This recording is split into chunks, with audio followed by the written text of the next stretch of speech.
My name is Natalie Cruz, and the night my husband hit me, I learned something I wasn't prepared for. I learned how quiet a house can get after violence. Not the peaceful kind of quiet people romanticize, but the kind that presses against your eardrums, thick and unnatural like the walls are holding their breath. I remember the sting, first sharp and hot across my cheek, then the ringing in my ears. Evan didn't wait for me to speak, he never did. He muttered something about dinner, about how I never listen, and walked away, the heavy thud of his boots fading down the hallway. The bedroom door slammed, and the lock clicked. That was his routine. The slamming, the locking, the silence afterward. I stayed standing for a moment, hand hovering near my face without quite touching it. It wasn't the pain that froze me. It was the realization that I felt nothing. No shock, no disbelief. Just a hollow certainty that this wasn't the first time he crossed a line, and it wouldn't be the last if I stayed exactly where I was. I walked to the bathroom, not to hide, but to see. The mirror showed a flush of red swelling beneath my cheekbone, blooming like an accusation. I should have cried, maybe. Instead, I studied it the way someone studies a painting they recognize but can't quite name. Familiar, but unacceptable. Downstairs, the house was dim except for the faint glow under the refrigerator door. I stood in the middle of the kitchen he always claimed as his domain, letting the cold tiles soothe my bare feet. The smell of burnt food clung to the air, still waiting for an apology I no longer intended to give. Something inside me settled slow and final. Tomorrow morning, he'd come downstairs expecting the same version of me. He had no idea that woman was gone. The house felt colder than it should as I moved down the hallway, careful not to let the floor creak. Evan's rough snores drifted from the guest room, deep and careless, the way he always slept after nights he lost control. The sound used to make me feel small. Tonight it only reminded me he didn't know what I was about to do. In the bathroom, the bright light stung my eyes. The bruise on my cheek had darkened into a deep purple. I lifted my phone and took several photos, not out of spite, but for evidence for survival, then sent them to the private email I'd created months earlier. When I stepped back into the hallway, a strange calm settled over me. Not strength, but clarity, a trembling line of determination. Downstairs, I left the lights off. The early darkness softened the kitchen into shadows. I opened the pantry, letting my fingers brush the familiar boxes. Evan loved his routines, his pride in a real breakfast. Most mornings cooking for him had been easier than facing the storm when things weren't right. Tonight I reached for the same ingredients with a different purpose. I mixed flour and eggs, added vanilla, the scent lifting softly. The bowl felt heavier, as if it carried more than batter, maybe the first real choice I'd made in years.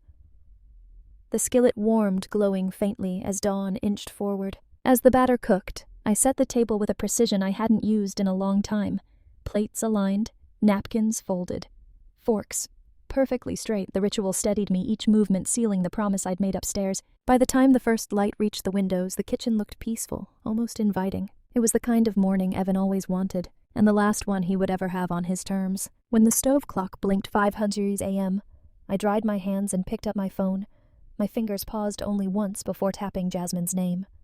She answered immediately, sleep fading the moment she heard my voice. "I'm coming," she said, already moving. "Don't confront him. Don't wake him. 10 minutes. After hanging up, I called the non-emergency police line. My voice sounded steady as I gave my address. Explained the situation and requested officers. The dispatcher stayed professional, but there was a brief softening when she told me help was on the way. Only when I set the phone down did I notice my hands shaking.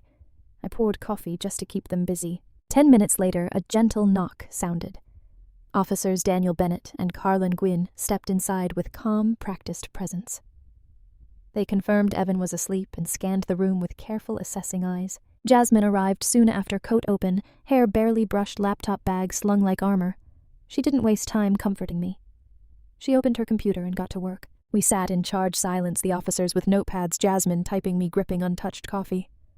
The pancakes on the table steamed quietly, almost mocking in their normalcy. Then a floorboard creaked upstairs. Evan's slow, confident footsteps came down the hall the same way he always moved when he believed everything was in place for him.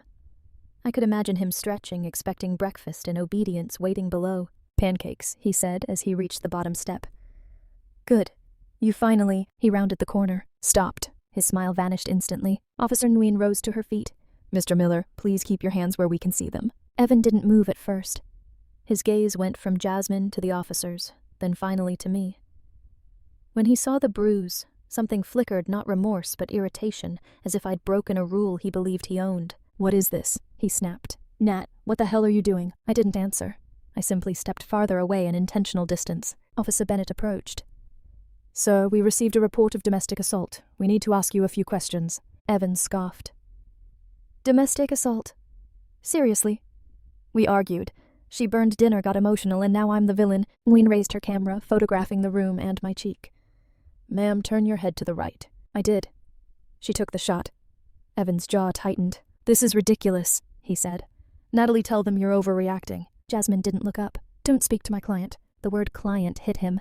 He blinked, realizing I hadn't called a friend, I'd called a lawyer. "Client? You're serious?" Bennett shifted slightly in front of me. "Sir, lower your voice." Evan exhaled, hard eyes cutting toward the table, the pancakes the perfect place settings. Something darker passed over his face, like he understood the shift. Ween asked me to recount what happened. The argument, the escalation, the slap. Evan's expression tightened with each detail, anger rising, but he didn't interrupt with officers and Jasmine watching him. When Ween closed her notebook, she said, "Mr. Miller, step outside with Officer Bennett while we continue our assessment." For a moment he looked like he might refuse. Then he stepped back, eyes locked on mine until the door closed behind him. Only then did I finally breathe without pain. Officer Bennett's voice carried softly through the door as he spoke to Evan on the porch, but I couldn't make out the words. I didn't need to. The tension in the house had already shifted. The air felt different without Evan's presence pressing against it.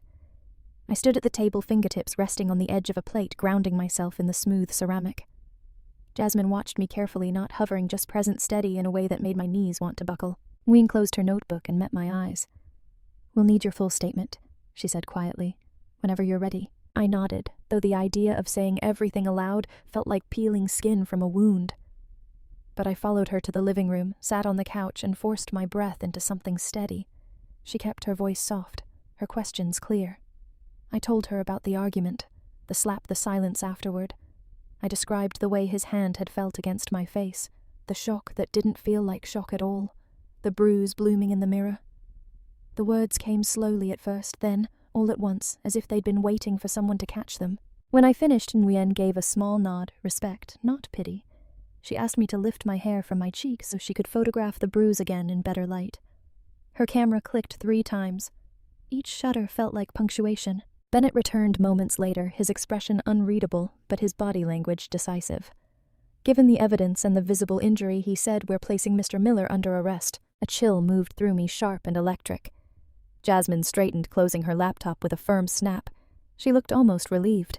When Bennett opened the door and read Evan his rights, Evan's face went pale, then red, then something I couldn't name. He didn't fight. He didn't shout. He looked straight at me instead, disbelief tightening his features. "You're really doing this?" he said, voice cracking around the edges. I didn't answer. I didn't owe him anything, not words, not comfort, not explanation. Bennett guided him down the steps, cuffs catching the morning light. A few neighbors peeked through their blinds, shadows shifting behind curtains. Evan noticed. His jaw clenched with humiliation. For years he'd counted on silence to protect him. Now it was the thing undoing him, and for the first time the front door closed behind him without taking a piece of me with it. The moment the patrol car pulled away, the house fell into a silence I didn't recognize. Not the suffocating quiet from the night before. This one felt hollow, almost stunned, like the walls were adjusting to a different kind of absence. I stood there for a long moment, gripping the back of a dining chair, as if letting go would send me floating away. Jasmine touched my elbow. "We need to get you checked out," she said gently. "The bruising's going to get worse before it gets better." Urgent care was bright and sterile, the kind of place that smelled faintly of antiseptic and exhaustion. The nurse didn't ask unnecessary questions when she saw my face. She just nodded, jotting notes guiding me to an exam room with the patients that felt practiced. The doctor confirmed a contusion, possible hairline fracture, and offered ice packs and resources. He spoke with a calm that felt rehearsed, too, perhaps because he'd treated too many women like me. I stared at the pamphlets he handed me, colorful covers with words like safety planning, finding your voice. For years, my world had shrunk around Evan's mood swings and apologies. Holding those pamphlets felt like holding the edges of a doorway. On the drive back to my house, my phone buzzed. Then again, and again. I didn't open the messages, but the previews told me everything. Evan pleading, Evan denying, Evan accusing. Jasmine took the phone from my hands before the shaking could spread from my fingers to my whole body. She forwarded everything to a secure folder she'd created for evidence. When we pulled into my driveway, something felt wrong. A light movement, barely a flicker, caught my eye from the house across the street. Mrs. Nora O'Connor, wrapped in a thick cardigan, stepped onto her porch with hesitant steps. She held a small USB drive between her fingers as she crossed the street. "I didn't know if I should give this to you," she said softly, eyes darting nervously. "But my doorbell camera, it recorded something last night. I think you might need it." Her voice carried the weight of someone who had watched too much and spoken too little. Back inside, Jasmine plugged the drive into her laptop. The footage loaded Evan on my porch long after midnight, pacing, muttering, fists clenching, kicking the step. Seeing it made my stomach turn. He hadn't walked away from the fight. He'd circled the house like a man looking for a way back in. Watching Evan circle my porch on that grainy screen did something to the air in the room. It thickened. It made it harder to breathe. I wasn't looking at a man who'd lost his temper. I was looking at someone who stayed awake long after I'd gone to bed. Someone who lingered outside our home with a restlessness I hadn't seen before. It wasn't anger anymore. It was fixation. Jasmine replayed the clip once more, slower this time. Evan paced in tight loops, running a hand through his hair, muttering to himself. At one point he stepped closer to the camera, and for a brief second his face came into view, jaw-locked eyes, unfocused breath, heavy enough to fog the lens. When the video stopped, the room felt colder. "We're adding stalking to the report," Jasmine said, her voice steady but edged with something sharper. "This isn't just escalation. It's pattern." Officer Nguyen arrived within minutes after Jasmine called. She and Bennett went through the porch, photographing scuff marks, checking the doorframe, documenting every inch like the house itself was giving testimony. Nguyen asked me when I'd last slept properly. I didn't bother pretending. The truth must have shown on my face anyway. "We'll increase patrols," she said.